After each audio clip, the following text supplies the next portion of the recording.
MA उत्तरार्ध हिंदी साहित्य की इस कक्षा में आपका स्वागत है।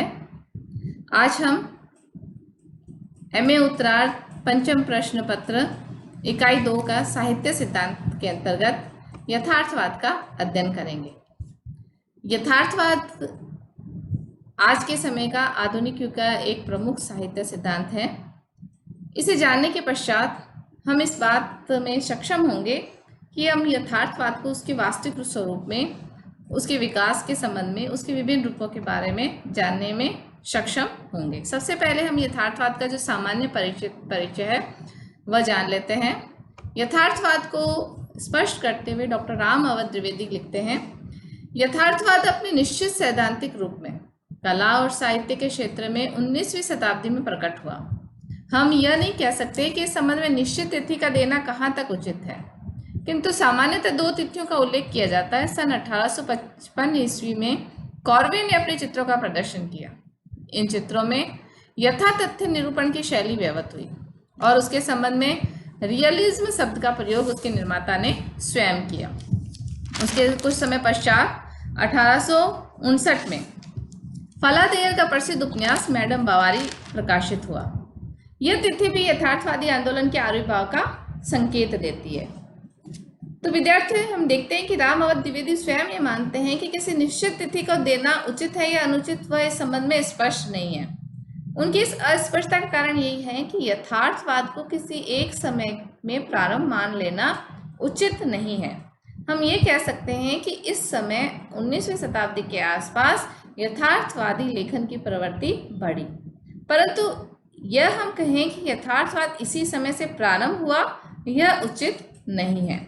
19वीं शताब्दी में इस प्रवृत्ति का, इस विचारधारा का बढ़ने का जो कारण है, इस स्थिति का संबंध इस आंदोलन के स्वरूप से है कि इस समय ये जो आंदोलन है ये कुछ रूप आकार या इसकी जो प्रचार और प्रसार है वह अधिक होने लगा। इसका क्या कारण था? इसका कारण ये था कि इस समय कुछ सामाजिक, धार्मिक, राजनैतिक, आर्थिक और समाजशास्त्री जो आंदोलन का जो समय था इस युग में प्रारंभ हुआ था, और इन आंदोलनों के फलस्वरूप कला और साहित्य के क्षेत्र में भी यथार्थ चित्रण की जो प्रवृत्ति है वह बढ़ती हुई दिखाई देती है। सैद्धांतिक दृष्टि से यदि विचार किया जाए तो यथार्थवाद पाश्चात्य साहित्य से उद्भूत और विकसित विचारधारा है, परंतु यदि व्यापक दृष्टिकोण से हम देखें तो हम इस निष्कर्ष पर आएंगे कि यथार्थवाद तो साहित्य की एक नैसर्गिक प्रवृत्ति है। इसलिए हम ये नहीं कह सकते कि 19वीं शताब्दी में पाश्चात्य साहित्य के प्रभाव स्वरूप जिसे रियलिज्म कहा गया वह कला और साहित्य के क्षेत्र में यथार्थवाद का जनक है। यह हम नहीं कह सकते। यथार्थवाद साहित्य की एक नैसर्गिक प्रवृत्ति है और यथार्थवादी साहित्य का लेखन आरंभ से ही होता रहा है। यथार्थवाद को और अधिक स्पष्ट करने के लिए हम यथार्थवाद का शाब्दिक अर्थ और इसकी कुछ परिभाषाओं के द्वारा इसका अर्थ स्पष्ट करने का प्रयत्न करेंगे। सबसे पहले हम यथार्थवाद का शाब्दिक अर्थ देखते हैं। ये दो शब्दों से मिलकर बना है, यथा प्लस अर्थ। यथा प्लस अर्थ, इसका अभिप्राय है जो जैसा है उसका वैसा ही चित्रण कर देना, यथा तथ्य चित्रण कर देना यथार्थवाद है।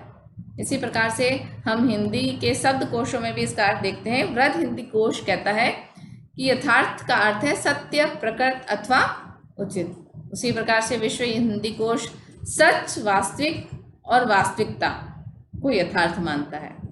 यथार्थ शब्द का अर्थ स्पष्ट करने के पश्चात हम यथार्थवाद शब्द को थोड़ा जानने का प्रयास करेंगे। विदेशी विचारक कजामिया के अनुसार यथार्थवाद साहित्य में कोई विशिष्ट शैली नहीं है, वरन एक विचारधारा अथवा प्रवृत्ति है। कजामिया ये कहते हैं कि यथार्थवाद कोई शैली नहीं है, कोई लिखने का कोई विशेष प्रकार नहीं है, कोई परिपाटी नहीं है ये, बल्कि ये तो एक विचारधारा, एक प्रवृत्ति है जिसका प्रवर्तन हम देखते हैं कि 19वीं शताब्दी के आसपास अधिक व्यवहृत होने लग गया। उसी प्रकार से जॉर्ज ल्यूकास के कहते हैं, सच्चे यथार्थवादी साहित्य की ये प्रमुख विशेषता है कि लेखक बिना किसी भय अथवा पक्षपात के ईमानदारी के साथ जो कुछ भी अपने आसपास देखता है उसका चित्रण करे। तो जॉर्ज ल्यूकास ये कहते हैं कि यथार्थवादी साहित्य में जो लेखक है वह अपने आसपास जैसा देखता है उसका ईमानदारी के साथ वर्णन करता है, और यह यथातथ्य वर्णन ही यथार्थवाद कहलाता है। आगे हम देखेंगे कि भारतीय जो विचारक हैं वह यथार्थवाद के संबंध में क्या धारणा रखते हैं। सबसे पहले हम देखेंगे मुंशी प्रेमचंद यथार्थवाद के संबंध में क्या कहते हैं। मुंशी प्रेमचंद कहते हैं कि यथार्थवाद चरित्रों को पाठक के सामने उनके नग्न रूप में रख देता है। उसे उससे कुछ नहीं कि सच्चरित्र का परिणाम बुरा होता या कुचरित्रता का परिणाम अच्छा। उसके चरित्र अपनी कमजोरियां और खूबियां दिखाते हुए अपनी जीवन लीला समाप्त करते हैं। तो मुंशी प्रेमचंद यह वर्णित करते हैं कि जो यथार्थवादी चरित्र हैं वह अपने वास्तविक रूप में पाठकों के समक्ष आते हैं। वह इस रूप में नहीं आते कि यदि अच्छा किया तो उसका परिणाम बुरा होगा और यदि बुरा हुआ या बुराइयां हैं तो वह उसके जीवन में उसे अच्छा ही देखने को मिलता है। वास्तविक रूप से भी हम समाज में देखते हैं कि नेकी का फल हमेशा बदी और बदी का फल बद नहीं होता, बल्कि इसका विपरीत ही हम समाज में देखते हैं। हम इस समाज में देखते हैं कि जो अच्छा कर रहा है उसके साथ बुरा और जो बुरा कर रहा है उसके साथ अच्छा होता है। तो लेखक मुंशी प्रेमचंद ये कहते हैं कि जो यथार्थवादी लेखक है उसे इससे कोई मतलब नहीं कि किसने अच्छा किया उसका परिणाम क्या हुआ। वह तो जैसा देखता है, जैसा अनुभव करता है, उसका यथातथ्य वर्णन कर देता है और यही यथार्थवाद है। मुंशी प्रेमचंद यथार्थवाद को साहित्य की कसौटी अवश्य मानते हैं। वह कहते हैं कि साहित्य में यथार्थ का यानी सत्य का चित्रण होना आवश्यक है। वह कहते हैं कि मुंशी प्रेमचंद ये मानते हैं कि साहित्य की कसौटी है कि जिसे हम साहित्य की रचना उसे ही कहेंगे जिसमें कोई सच्चाई प्रकट की गई हो, जिसकी भाषा प्रौढ़ और परिमार्जित हो और जिससे दिल और दिमाग पर असर डालने का गुण हो। साहित्य में ये गुण पूर्ण रूप से उसी अवस्था में उत्पन्न होता है जब उसमें जीवन की सच्चाइयाँ और अनुभूतियाँ चित्रित की गई हो। तो मुंशी प्रेमचंद ये मानते हैं कि वही साहित्य श्रेष्ठ है जिसमें जीवन की सच्चाई का और अनुभूतियों का वर्णन किया गया हो। इसी प्रकार से यथार्थवाद को स्पष्ट करते हुए जयशंकर प्रसाद कहते हैं, यथार्थवाद की विशेषताओं में प्रधान है लघुता की ओर साहित्यिक दृष्टिपात। इसमें स्वभावतः दुख की प्रधानता और वेदना की अनुभूति आवश्यक है। लघुता से मेरा तात्पर्य है साहित्य के माने हुए सिद्धांत के अनुसार मेहता के काल्पनिक चित्रण के अतिरिक्त व्यक्तिगत चित्रण के दुख और अभावों का वास्तविक उल्लेख। तो जयशंकर प्रसाद जो ने अपना यथार्थवाद का जो विश्लेषण किया है उन्होंने इसमें लघुता की तरफ अधिक ध्यान आकर्षित किया है। इसमें उन्होंने वर्णित किया है कि दुख और वेदना की जो अनुभूति है वह यथार्थ के अंतर्गत अधिक होती है और जबकि जो उदात्तता का या महानता का जो चित्रण है वह काल्पनिक धारणा है, काल्पनिक चित्रण है और यथार्थवाद में इस काल्पनिक या इस महानता या इस महत्ता के काल्पनिक चित्रण के अतिरिक्त व्यक्तिगत दुख और सुखों का चित्रण अधिक होता है और यह यथार्थवाद है। कमलेश्वर यथार्थवाद की एक नई प्रवृत्ति की ओर इशारा करते हुए कहते हैं कि यथार्थ कोई स्थिर तत्व नहीं है, वह निरंतर गतिमान है और उसके हजार पहलू हैं जो आदमी को बदलते जाते हैं। विचार, परिवेश, भौतिक आधार और संबंधों का निरंतर संक्रमण होते रहने की तरल स्थिति ही यथार्थ स्थिति है।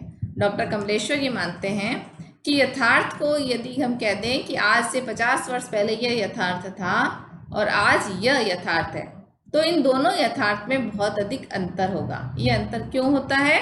समय के साथ साथ विचार, परिवेश, भौतिक आधार और संबंधों में जो संक्रमण होता है उसके कारण यथार्थ का ये जो स्वरूप है वह स्थिर नहीं रहता, वह बदलता जाता है।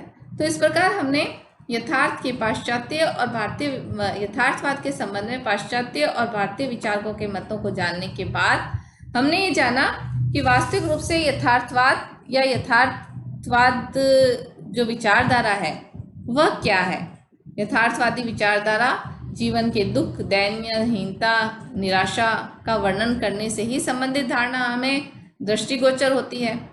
ऐसा लगता है कि जीवन में जो कुछ भी कुत्सित है, जो कुछ भी घृण्य है, उसका वर्णन कर देना ही यथार्थवाद है। यथार्थवाद की इसी प्रवृत्ति को ध्यान में रखते हुए हजारी प्रसाद द्विवेदी लिखते हैं कि यथार्थवाद को जैसे हमारे लेखकों ने विश्वास के रूप में नहीं बल्कि आजकल एक आवश्यक साधन के रूप में ग्रहण कर लिया है। यानी हर व्यक्ति में कुछ पतन, कुछ ढुलमुलपन, कुछ स्खलन दिखा देना ही जैसे कि यथार्थवाद है, और आधुनिक बनने के लिए अत्यंत आवश्यक है, जिसे छोड़ा ही ना जा सके। तो यह एक यथार्थवाद के एकांकी चित्रण की ओर हमारा ध्यान आकर्षित करता है। और जब हम यथार्थवाद से संबंधित आगे अन्य धारणाएं पढ़ेंगे, तब हम इस बात को स्पष्ट करेंगे कि यथार्थवाद का तात्पर्य केवल घृणित, हीन, दीन या कुत्सित प्रवृत्तियों का वर्णन ही नहीं, बल्कि इससे कुछ अलग है। तो इस प्रकार हम देखते हैं कि पाश्चात्य और भारतीय विचारकों के आधार पर जिसे यथार्थवाद कहा गया, इस यथार्थवादी विचारधारा का साहित्य और कला के क्षेत्र में जो मुख्य बल है वह यथातथ्य वर्णन पर ही रहता है। आधुनिक पाश्चात्य साहित्य से हम इस विचारधारा का पल्लवन मानते हैं, और वहां पर कार्ल मार्क्स के विचार, जोला, मॉप्सा, फ्लादेयर इत्यादि विद्वानों के द्वारा वर्णित किए गए विचारों से ये धारणा, ये जो मान्यता है, ये पुष्पित और पल्लवित हुई। और पाश्चात्य विचारक इन्हीं पाश्चात्य विचारकों को यथार्थवाद का जनक मानते हुए ऐसा मानते हैं कि अन्य साहित्य में भी वहीं से ये विचारधारा या सिद्धांत प्रेषित हुआ। परंतु भारतीय जो विचारक हैं और या जो अन्य विचारक हैं, वो ये मानते हैं कि यथार्थवाद की जो धारणा है वह नैसर्गिक प्रवृत्ति है, वह सनातन प्रवृत्ति है, हमेशा से चली आई प्रवृत्ति है। जब से साहित्य का लेखन प्रारंभ हुआ, तब से यथार्थवादी लेखन भी प्रारंभ हुआ है। इसका विकास या इसका जो वर्णन करने की जो अधिकांश प्रवृत्ति है, उसमें बढ़ोतरी हम अवश्य 19वीं शताब्दी में पाश्चात्य साहित्य के फलस्वरूप देख सकते हैं। अब हम यथार्थवाद को और अधिक स्पष्ट रूप से समझने के लिए यथार्थवाद से संबंधित जो और धारणाएं हैं उसे हम थोड़ा सा समझ लेते हैं। इसमें सबसे पहले हम देखते हैं कि यथार्थ और यथार्थवाद, ये दो शब्द हैं। यथार्थवाद यथार्थ से ही बना है। यथार्थ का अभिप्राय है कि जो जीवन की सच्ची अनुभूति है वह यथार्थ है, और जब उसका कलात्मक अभिव्यक्तिकरण कर दिया जाता है वह यथार्थवाद है। यथार्थ वह है जो साहित्य में वास्तविकता के रूप में अभिव्यक्त किया जाता है, और यथार्थवाद वह है जो उस यथार्थ परक साहित्य को एक विशिष्ट वैचारिक अर्थ प्रदान करता है। यथार्थवाद यथार्थ परक साहित्य की एक शैलीगत विशेषता नहीं है, जैसा कि कजामिया ने भी कहा था कि ये शैली नहीं है, ये एक शैलीगत विशेषता न होकर के उसमें निहित एक विशिष्ट विचारधारा है। तो इस प्रकार यथार्थ और यथार्थवाद का जो अंतर है वह स्पष्ट हो जाता है कि यथार्थ एक अनुभूति है और यथार्थवाद एक विशिष्ट विचारधारा है जिसकी अभिव्यक्तिकरण साहित्य में की जाती है। अब हम यथार्थवाद के कुछ प्रकार पढ़ेंगे जिससे हमें यथार्थवाद की ये जो मान्यता है उसे हम जान पाएंगे। सबसे पहले ऐतिहासिक यथार्थवाद। वैसे देखा जाए तो यथार्थवाद और ऐतिहासिक यथार्थवाद में अधिक अंतर नहीं है। जो आज यथार्थ है वह आगे आने वाले समय में ऐतिहासिक यथार्थवाद बन जाएगा। तो इसका अभिप्राय यही है कि साहित्यकार के द्वारा प्राचीन जो समय की या पहले के समय की इतिहास की जो प्रवृत्ति है उसका वर्णन कर देना, उसका यथातथ्य वर्णन करना, उस समय के समाज का वर्णन कर देना, उस समय की प्रवृत्तियों का वर्णन कर देना ऐतिहासिक यथार्थवाद के अंतर्गत आता है। उस समय के समाज की, उस समय के स्त्री की, उस समय के धर्म की स्थितियों का वर्णन ऐतिहासिक यथार्थवाद के अंतर्गत आता है। उसी प्रकार से हम देखते हैं आदर्शोन्मुख यथार्थवाद। आदर्शोन्मुख यथार्थवाद आदर्शवाद की मान्यता को अपने भीतर समाये हुए है। आदर्श कहता है कैसा होना चाहिए और यथार्थ कहता है कैसा है। जहाँ हम रह रहे हैं, जिस समाज में, जिस युग में रह रहे हैं, जिस मनुष्यों के जिस चरित्रों का वर्णन साहित्य में किया जा रहा है वह कैसा है, वह यथार्थ है। जब इसके साथ साथ कहीं ना कहीं इस बात का इंगित किया जाए या इस बात का इशारा किया जाए, इस बात की प्रेरणा दी जाए कि कैसा होना चाहिए, मनुष्य कैसा होना चाहिए, समाज कैसा होना चाहिए, इसका संदेश देने वाला साहित्य आदर्शोन्मुख यथार्थवाद कहा जाएगा। इसी प्रकार से यथार्थवाद का एक और प्रकार है मनोवैज्ञानिक यथार्थवाद, जो मुख्य रूप से हम देखते हैं जैनेन्द्र और उनके समकालीन जो साहित्यकार हैं वह मन की परत दर परत खोलकर विश्लेषण करते हैं। वह अपने चरित्रों के यथार्थ का वर्णन कर रहे हैं, लेकिन वह उनके आंतरिक यथार्थ का वर्णन करते हुए मनोवैज्ञानिक यथार्थवाद का वर्णन करते हैं, जिसे हम मनोवैज्ञानिक यथार्थवाद कह सकते हैं। अचेतन मन का वर्णन करने वाला यथार्थ मनोवैज्ञानिक यथार्थवाद है। समाजवादी यथार्थवाद, यथार्थवाद का जो अगला भेद है वह है समाजवादी। समाज कैसा है, समाज की रूपरेखा कैसी है, समाज का स्ट्रक्चर कैसा है, समाज का शोषित वर्ग, समाज का शोषक वर्ग, इन सब का वर्णन करने वाला यथार्थवाद समाजवादी यथार्थवाद है। यह यथार्थवाद कार्ल मार्क्स की प्रेरणा से साहित्य के अंतर्गत आविर्भूत हुआ। इस प्रकार हम देखते हैं कि यथार्थवाद के इन प्रकारों के द्वारा हम यथार्थवाद को और अच्छे से जान पाते हैं। जीवन की सच्ची अनुभूति यथार्थ है, पर उसका कलात्मक अभिव्यक्तिकरण यथार्थवाद है। यथार्थवाद को और अच्छे से समझने के लिए आदर्शवाद के साथ इसकी तुलना की जाती है। बताया जाता है कि आदर्शवाद का जो विपरीत है वह यथार्थवाद है। आदर्श कल्पना है, जबकि यथार्थ है वह सच्चाई है। लेकिन इस संबंध में थोड़ा सा स्पष्ट करके हम यथार्थ और आदर्शवाद को आपस में एक दूसरे से कोरिलेट कर पाएंगे और हम जान पाएंगे कि यथार्थवाद आदर्शवाद से विपरीत नहीं है या उसका ऑपोजिट नहीं है। मुंशी प्रेमचंद कहते हैं कि यथार्थवाद यदि हमारी आंखें खोल देता है तो आदर्शवाद हमें उठाकर किसी मनोरम स्थान में पहुंचा देता है। मुंशी प्रेमचंद ये बताते हैं कि सच्चाई का ज्ञान हमें वास्तविकता से परिचित कराता है, लेकिन कैसा होना चाहिए, आदर्श कैसा होना चाहिए, जीवन कैसा होना चाहिए, यह बात हमें मनोरम स्थान में पहुंचा देती है, सुंदर स्थान में पहुंचा देती है, मन को एक तृप्ति का अनुभव कराती है। इसी प्रकार से मुंशी प्रेमचंद के साहित्य का आलोचन करने वाले सुभाषिनी शर्मा हैं, वो लिखती हैं कि साहित्य उस उद्योग का नाम है जो आदमी ने आपसी भेद मिटाने और उस मौलिक एकता को व्यक्त करने के लिए किया है, जो उस जाहिरी भेद की तह में पृथ्वी के एक उदर में व्याकुल ज्वाला की भांति छिपा हुआ है। जब हम मिथ्या विचार और भावनाओं में पड़कर असलियत से दूर जा सकते हैं तो साहित्य हमें उस सोते तक पहुंचाता है जहाँ यथार्थ अपने सच्चे रूप में प्रवाहित हो रहा है। इससे मालूम होता है कि साहित्य का ध्येय उसे व्यक्त करना नहीं, बल्कि उसे जिसे होना चाहिए।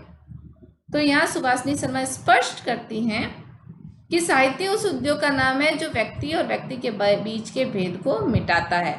जो एक प्रकार का अंतर है, जो मनुष्य और मनुष्य के बीच जो अंतर है, जो बाहरी रूप से हमें दिखाई देता है, उसे मिटाकर एकत्व की स्थापना करने वाला जो साहित्य है वही वास्तविक साहित्य है।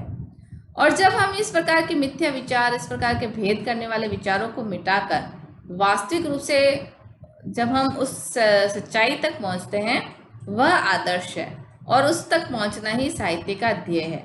तो इस यहाँ पर हम देखते हैं कि यथार्थवाद से ऊपर आदर्शवाद को अधिक महत्व यहाँ पर उन्होंने दिया है और वह बताती हैं कि आदर्शवाद भी कोरी कल्पना न होकर के वह वास्तविक यथार्थ है। उसे हमें उस सच्चे यथार्थ से मतलब है जो कि निर्मल, निष्पाप, इस ऊपरी यथार्थ के नीचे छिपा हुआ है।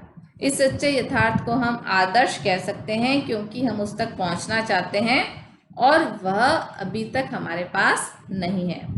प्रत्येक जो साहित्य की विचारधारा है, अगर उसमें यथार्थ का वर्णन भी किया जा रहा है, यथार्थ का वर्णन करने के पीछे भी धारणा यह है कि यह जो यथार्थ है यह बदलना चाहिए, ये हीनता बदलनी चाहिए, ये कुत्सित प्रवृत्तियाँ, ये भेदभाव की प्रवृत्तियाँ समाप्त होनी चाहिए। एक आदर्श, एकत्वपूर्ण, प्रेम, सुख और शांति से संपूर्ण समाज की संरचना होनी चाहिए। कहीं न कहीं यथार्थवादी साहित्य के पीछे ये धारणा जुड़ी हुई होती है। तो इसलिए आदर्श ही वास्तविक यथार्थ है, यह कहकर यथार्थवाद और आदर्शवाद के बीच हम सामंजस्य या एकत्व स्थापित कर सकते हैं। तो विद्यार्थियों, इस प्रकार हमने यथार्थवाद और यथार्थवाद की इस धारणा को समझते हुए आदर्शवाद के साथ उसका संबंध स्थापित किया। धन्यवाद।